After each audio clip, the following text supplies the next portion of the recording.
So for 20, we have 2y divided by y squared minus 25 minus y divided by y minus 5. So first thing you want to do is see if you can factor everything or anything. So here, if you try to go straight to trying to make them common denominators, it's going to run into some problems. It'll just make it way more complicated than it needs to be. So I can see that 2y and y, there's nothing to factor. Y minus 5, nothing to factor. Here though, this one can be a difference of squares. So we're going to write 2y all over minus y all over, and then y minus 5. And for this y squared minus 25, if it's a difference of squares, I can say y squared breaks down to y and y. Negative 25 breaks down to 5 and negative 5. So this becomes y plus 5 and y minus 5. So this will be 2y minus y all over y plus 5 times y minus 5. Oh, wait. Jumping steps. Bad. Sorry about that. So this is 2y all over y plus 5 times y minus 5 minus y all over y minus 5. So now what I'm looking at is, what am I missing? So if I look at this one, I have y plus 5 and y minus 5. Over here though, I only have y minus 5. So I want to make the denominators the same. So what should I put right here?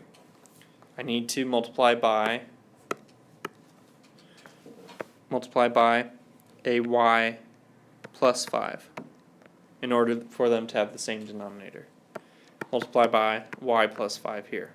So this becomes y times y plus 5 all over y minus 5 times y plus 5.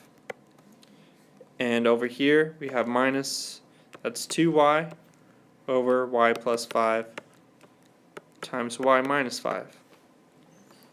So this one is going to be, I'm going to have to go to the next one. So new page for me, 2y minus y times y plus 5. And then all over y minus 5 times y plus 5 was the problem.